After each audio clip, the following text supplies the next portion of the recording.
Hi, and welcome to Odyssey of Ascension. This is Roxanne once again. Thank you all for tuning in. The email Q&A is next Wednesday. It's starting, so if you have any questions, go ahead and send them in or comment somewhere on this channeling would be fine. Or on R. Swainhart, SWAINHART, that's R. Swainhart at gmail.com. And I'll add you to the Q&A. And we'll start with those questions next Wednesday and next Friday. And that's it, I think. Yeah. All right, here we go.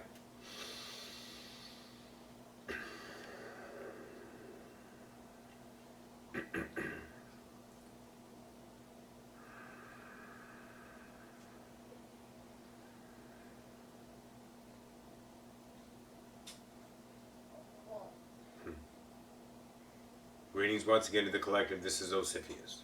We bid you all a good day. That of Jane's coming in to give us a little expression. Truly. Stand by.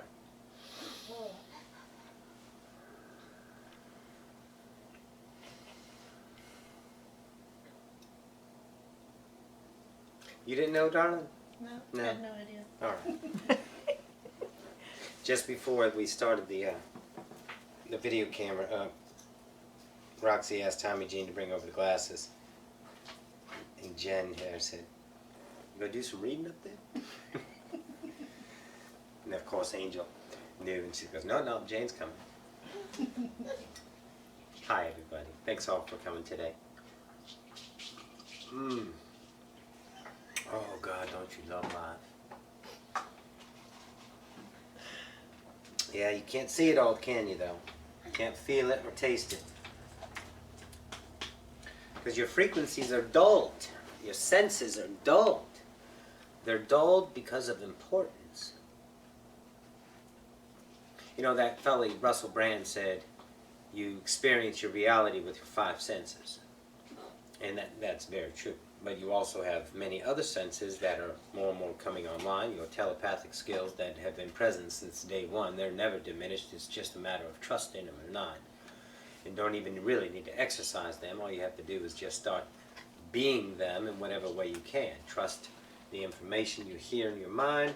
Trust the idea of what someone else is thinking in the moment, and just keep playing that idea as if it's as valid as your five senses telling you. And then you'll experience that as equal to your senses as you move on. But your senses are dulled, and we don't mean the idea of your physical senses. We mean what you consider important. That is dull. So you don't get to experience everything around you because you're busy. Oh, I'm busy. I've got to handle that. I've got to do things. I've got to get things done. I got to make sure. I got to spend some important time taking this and making it just so. I got to detail myself over here and make it just so my life becomes that idea of stability. I keep myself in calm waters as I work my way through this lifetime that was shoved upon me. A lot of people say it's never shoved though. You all know that.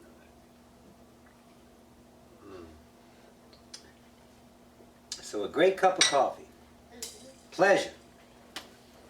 A nice cigarette after dinner, pleasure. A glass of red wine or a beer after work, pleasure. Senses that are indulged in. Get it, Rob. Get it, baby bear.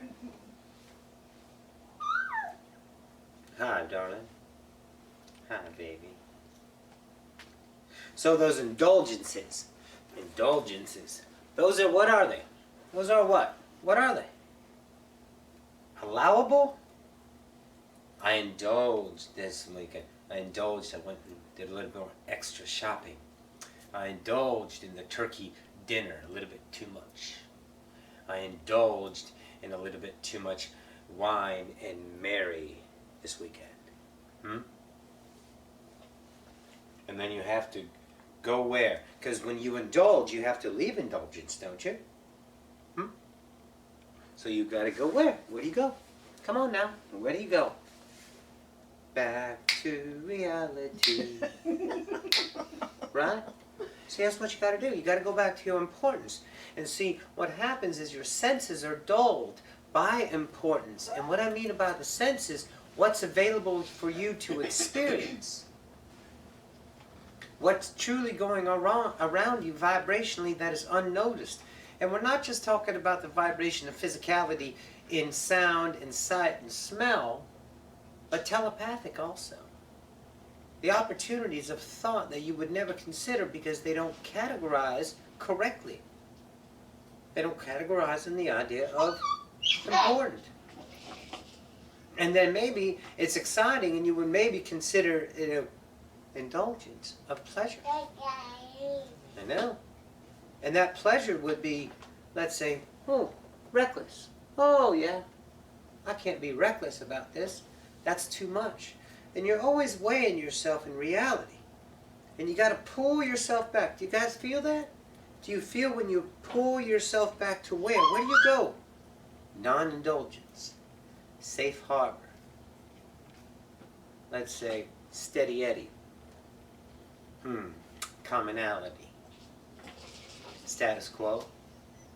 Within the limits. Not out of bounds.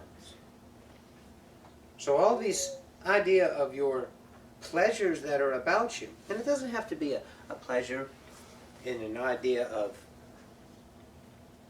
the categorization of pleasure. Pleasure is sculpting. Pleasure is channeling. Pleasure is going on a drive in your car for a few hours for no particular reason. Just to go and think. Pleasure could be meditation.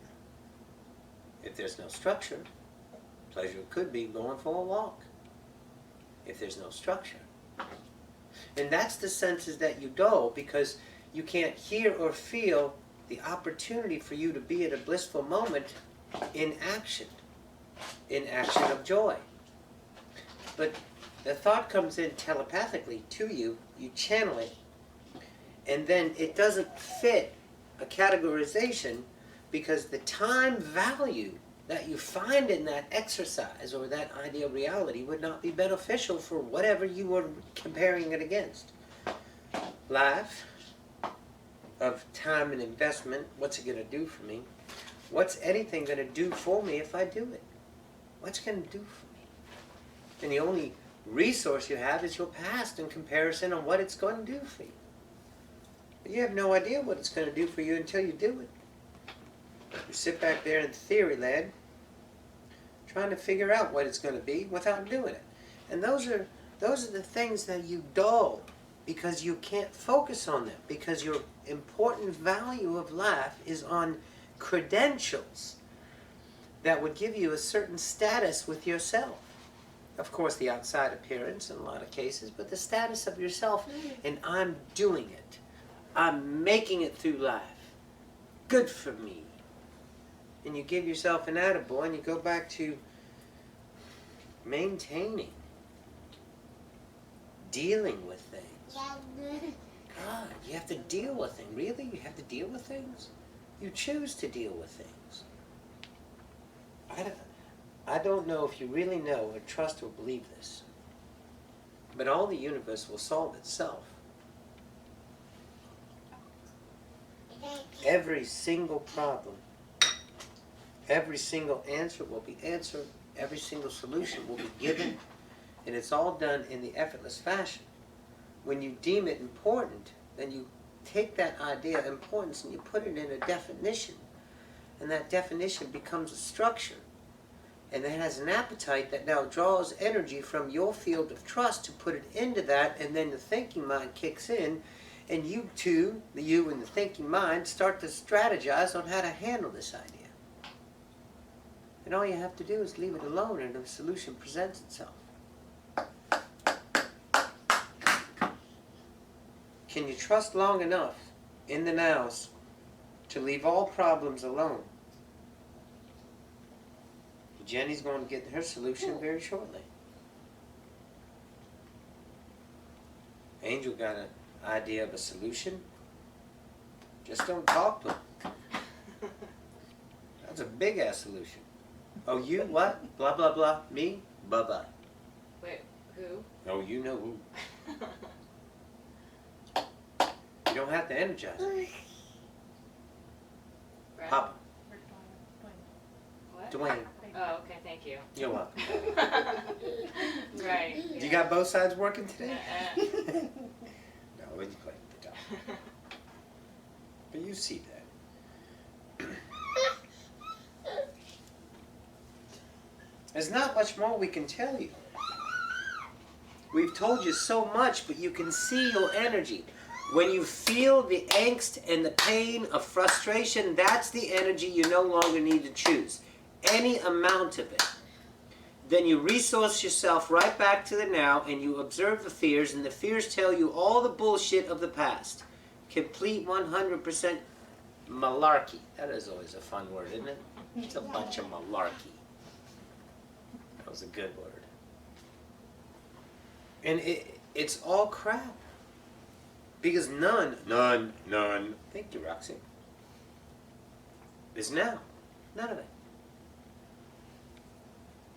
When you take action, fearful action to prevent your future, you feel the discernment in you.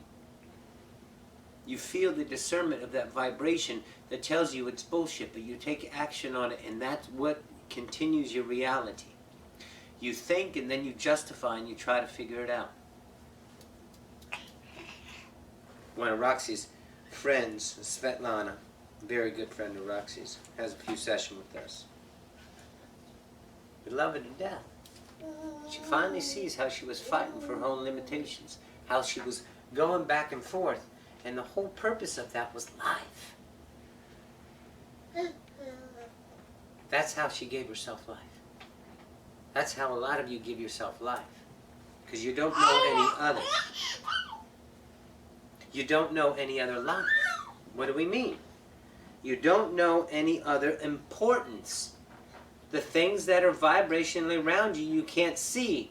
So you don't trust that they're there, so you keep yourself in the drama, because that's all life is to you.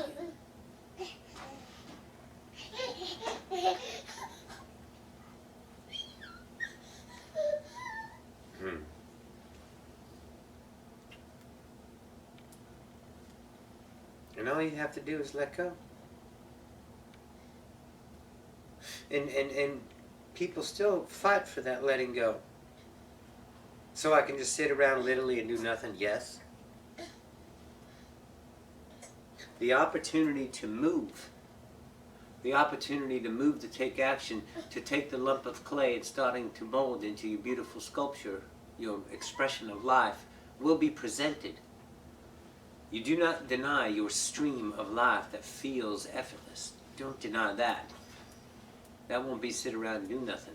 You may sit around for a day, 2, a week, doesn't matter. But if you are not rejecting the opportunities that are telepathically and physically in front of you, that feels awesome, don't negate those opportunities with the bullshit of theory on outcome and probabilities of expectations on value in the future on what it's supposed to do for you, so you won't waste your fucking time. You do it. Okay, so here we go. I give up on trying to figure out abundance, trying to figure out money, trying to figure out how to relate to my family or my spouse better, trying to figure out how to make my job work better, trying to figure out all the bullshit of life. I'm done. So I sit around and do nothing. I'm going to watch TV. I'm not going to work today. Okay, you going to... No, I'm not going to work today. Why not? Because I don't fucking feel like it. Explain yourself. Fuck you. I'm not doing anything. Leave me alone. You just don't do anything. You don't give any homage to any person in any now. Let them beat the shit out of you if you want to. That's fine. You could hang up the phone. You could try to argue, but we suggest let it go. Because everybody leaves if there's no energy. And there's not any food at the trough of you, they will leave. You take away the energy but not feeding it. They want to bring the thunder, allow them. Let it rain on you. And then the storm will be over. And they'll leave. And you'll have clear skies. So you do nothing. And then she's all right. And then you do nothing. You don't go to work. You don't do any of the actions. You don't do any chores in the house until it feels like you want to do it. Don't keep yourself busy. Don't say that. Don't do things to keep yourself busy because you're bored. Find the thing in the moment that beckons to you. There's always something there because you're God. See, you're God defining what Godship is according to your past, and if it doesn't look like that's anything that's plausible to fun or excitement from your past, then you kick the shit out of everything that's there for you to play with. You judge it from theory, so let it all go. Don't keep yourself busy. Do nothing until something slips into your reality and says, come do this. And then admit it. The very second you see it, but you start thinking about it, that's the one to go to. That's the one you take. I don't care what it is. I don't care if it's a road trip from a friend. I don't care if it's A, B, or C. If it's not anything familiar, it's unknown, and you're judging it, that's the one to do. That's the one you're thinking about, theorizing about, what's it going to do for me? That's the one to do. Whatever it is. Give up on life, and watch life come to you. Watch life come to you now. And you start to follow it. Don't worry about your bills. They'll solve. They'll present the solution. Time. What's created in the moment? Time. Memory. You don't know if this bill is actually there. And if it's not there, you'll never remember it. If it is there, the solution will be presented in an effortless way for you to go ahead and solve that, quote, problem you think is there because you have no more money because you quit your job and there's no more income and you live paycheck to paycheck and blah, blah, blah. You're just shitting all over yourself with all the doom and gloom possibilities. Let that shit go. Do it. Who has the balls out there to do it? That's the question. That's the way to do it. Watch the whole world change because the only thing that's now flowing out of you, which has always been flowing out of you, is unconditional love. Okay, ready? Let's do it again, everybody. Here we go. I'm unconditional love. Creation is birthed from within to without. I flow out love. It reflects off the mirror, and it flows back into me in the interpretation of unconditional love until I, the smart motherfucker that is this fractal that says, I've got this shit from a fractal standpoint because I've done life. Okay, and that one throws up the filters, throws them up and says, no, don't do that, can't do that. Oh, they did that. Oh, that's wrong. Oh, you're shitty. Oh, you betrayed me. Oh, this, that. That's the fractal that takes unconditional love. That's already flowing back through you effortlessly. It distorts it. So it's already happening. There's no effort because that's your will. That's your will of creation that never stops. It flows out off the mirror, bing, and back through the filter. So if you're the one who is the controlling factor with your thoughts, and you tell the mirror those thoughts of the controlling factor, the valid ideas from the past, then that's what you're going to get distorted. But if you let down the filters, what flows? Undistorted, unconditional love. It's all unconditional love. All of it. It's you that distort into the frequency range that gives you the emotional content on the weighing scale of polarity. That's it. So if you don't put any energy into any of the nows except the love and allowance that it is, watch what changes. The interpretation, as natural as it is, unconditional. It still be interpreted to your framework of acceptability, but that shifts more rapidly with no effort from you because you are allowing the pouring of the love in without the distortions of your filters of the belief systems that conjure up your identity. Think about it. Get out of your way. Get out of your way. And you will see the importance of vibration quickly fall away. And when you find yourself laughing about an idea, then you know it's just, you just know the bullshit behind it. A value idea that, oh, was so important, and you just laugh about it. Like it's that one day at work and all the thunder's coming down and all the shitstorm, and you just throw up the papers and you start laughing and say, what the fuck am I doing here? Why am I doing this to myself? Then you know. Then you know you've let go of that shit. Pack up your shit and go home. Start your life. It's all coming. Big shift is here. Go along. By not trying to go along. Not thinking about how doing it. Not strategizing. Thank you. How to do it. Get out of your way.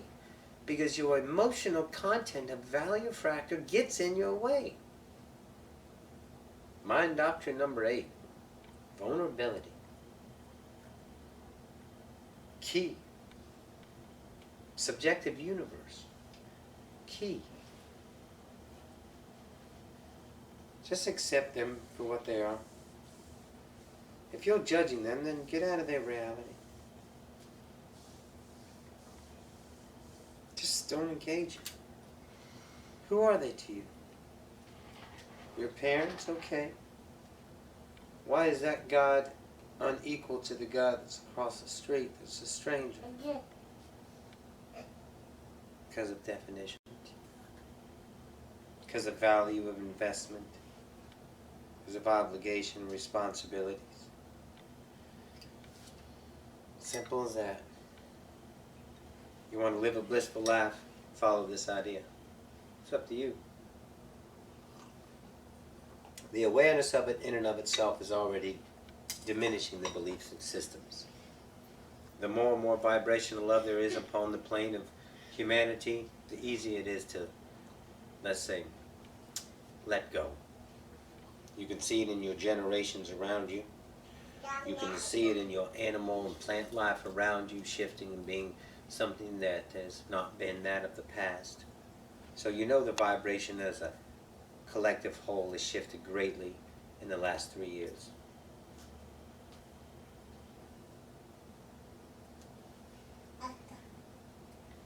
Yes. So take this idea and love your importance. Love your importance and see where you put your trust.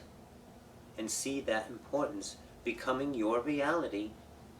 And it becomes that reality because you are God. If you've spent your whole life wondering why your life has been so shitty, tell yourself right now, because I am God.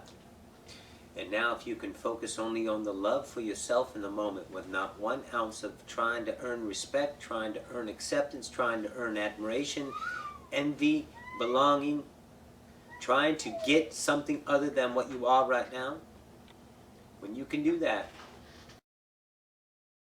and start choosing that, then you will be God in that fashion. And your whole life will be that now. See, your whole life has been this because you're God. And now your whole life can be this, because you're God. And that's the fractal choice. Let go of the diminishing ideas that are already going away. The bullshit of life that you know you don't need. And stop focusing on only what you want to do. And trust the universe will solve every single problem with a solution that is unimaginable by you, because you can't think big enough when you pull from the resources of your fractal experience on this blink of an eye called your life here on Earth. Get out of your way.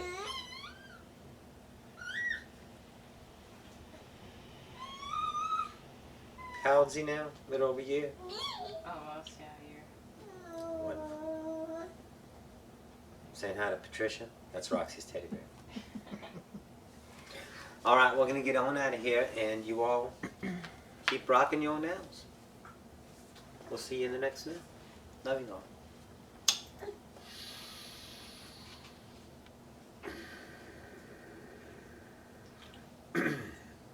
And thank you, that of Jane.